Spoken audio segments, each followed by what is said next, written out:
jebul sing anti-anti wis teko kene ya kan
puji syukur kunjungan ngasani Gusti ingkang nyipta jagat yana merga panjenengane kang wis paring wujude nikmat sempat sehat satemah aku kelawan kowe sakanca bisa nderek sowan silaturahim ana ing laladan Desa Wengkal Jasa Nganjuk ya ana daleme Bapak Kepala Desa ya Papundenmu ingkang winantu ing pakurmatan Bapak Catur Totok Winarka SE ingkang kembulan niat karo Ibu DRH Ika Fitri Anita Sari ngono ngestokake dawuh pepunden sowan ana laladan Nganjuk aku wis niteni marambah makaping-kaping lan wis akeh dawuh saka para kadang-kadang pepunden dalang saben-saben sowan ana Nganjuk anane mung marem anane mung seneng mergo ya pancen kaya mengkene iki kahanane sing nanggak wayang ya sregep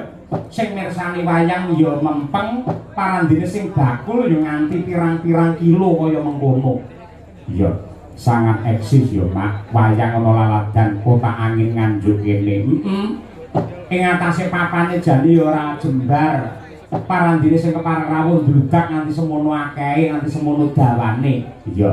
Mula wiwit mbiyen nganti saiki wis kondhang lamun to Nganjuk kuwi kota wayang kulit merga nadyan to apika dalange kaya apa, apike sindene kaya apa, bintang tamune kondhang kaya apa, penabuhe kompak kaya apa, tanpa hadirnya penonton yang hebat seperti pada malam hari ini, mukal adicara iki bisa gumyak sigrak lan uga rame. Mula tepuk tangan yang meriah untuk penonton Nganjuk yang tercinta. Ngono ya, Pak. Kaya mengkono kuwi. Iya. Pancen yen tak rasa ki pancen jagat iki saya buwa. Bener no. Kahanane saya panas, saya sumuk, kahanane saya ribet, perkara sepele dadi gawe kriwikan dadi grojokan, wong guyon dadi tenanan. Bener. Mula kahanan yang serba tidak menentu. Kaya mengkene iki awake dhewe gondelane ya mung loro. Apa? Siji agama, angka loro ya kuwi budaya. Ngono ya. Mula yen Nganjuk kuwi piyayi kene remen urip-urip karo kabudayan, mesti wae kang kababar ing wilayah Nganjuk anane ya tentrem mergo ngerti karo jati dirine, ngerti karo tata kramane, ngerti karo kudu negarane, sopan santun. Kaya mengkono kuwi. Mula yo nadyan kaya apa lan kepiye nembe-nembe wae iki ana informasi sing ora kepenak mungguing pangrungu sing andadekake jagat iki saya dedrek ning awake dhewe ya kudu wicaksana anggene nyikapi karo kahanan sing kaya mengkene. Iya. Yen jaman anyar-anyare apa media sosial mbok menawa sing dihujat mung para pejabat, sing dihujat mung para seniman. Seniman iki didu karo kae. Iya, ngono kuwi. Kaya wingi kae nang Kedung Amba kae. Iya, Tanjung Anom. Aku ora ngerti apa-apa, anakku lanang Akbar ora ngerti apa-apa. Ngono iso didu karo netizen. Ngono. Lah saiki sing luwih parah meneh, ora mung menghujat seniman, ora mung menghujat para pejabat, ning nganti ning wilayahe para kiai santri ana ing pondok pesantren. Wah, nganti ngono ya, Mak. Lah, mula kang mangkono no, dengan kecaman dan penghinaan terhadap kiai dan pondok pesantren yang terjadi saat ini, kita semua jangan hanya acuh dan diam. Mereka harus tahu selain seni budaya dan adat istiadat, pondok pesantren dari zaman dahulu sampai sekarang masih istiqomah mengajarkan adat, etika, sopan santun dan tata krama. Iya. Di pondok pesantren siang malam selalu bersujud, berzikir, berdoa untuk bangsa ini, termasuk mendoakan kepada semua orang yang ada di negeri ini. Ya. Kiai bukan gila terhadap hormat, namun mengajarkan kepada santri untuk menghormati dan menghargai. Santri bukan budak atau kuli, tapi mereka diajari untuk taat dan santun. Kalau memang kita bangsa yang toleransi, mari kita hormati pesantren yang telah mendidik moral bangsa selama ratusan tahun. Kita harus ingat para kiai yang menggerakkan para santri dan masyarakat melalui fatwanya untuk berjuang, berkorban nyawa melawan keserakahan penjajah. Kalau ada manusia yang menghina kiai, santri, dan pondok pesantren, berarti sama juga menghina sejarah panjang spiritual bangsa Indonesia ini. Kaya ngono ya, Mak. Kaya ngono kuwi. Ya. Ya semoga-moga mligine para warga masyarakat Nganjuk tetep kaya ngene iki terus. Anggene urip-urip karo budaya, nglestarekake karo budaya, saya-saya magepokan karo tontonan wayang sing kebak marang tata krama lan tata susila ya, Mak. Pancen kudu kaya mengkono kok, no. Lah, pepundhenmu Bapak Kepala Desa Pak Catur Totok sekalian Ibu Ika Fitri, kagungan kersa kasakuran ya wingi slamake ingkang putra nenggi anak Mas Bagus Muhammad Wisanggeni Jayaningrat. Oh, ngono kuwi.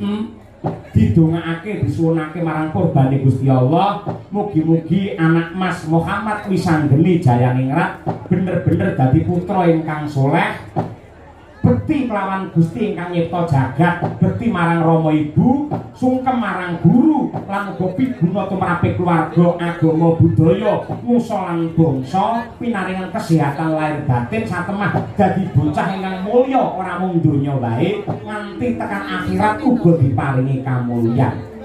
Ngono kuwi. Matur nuwun uga ya Mak karo Kang Siswantara sing saka Bulusari Tarokan Kediri.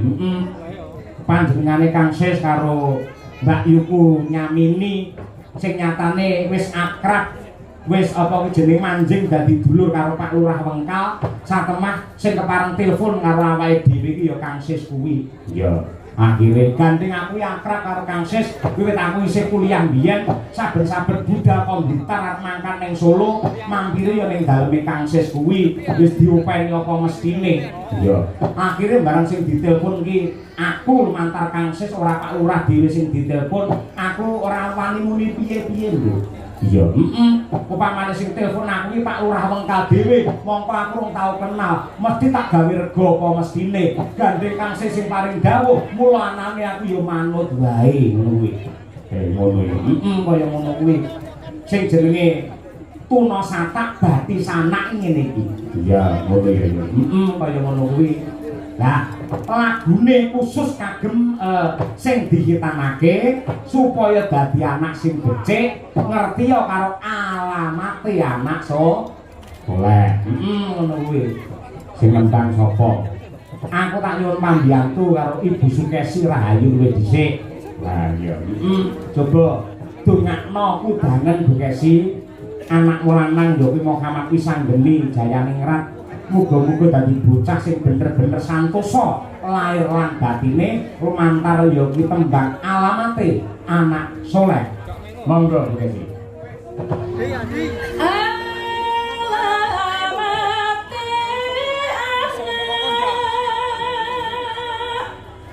So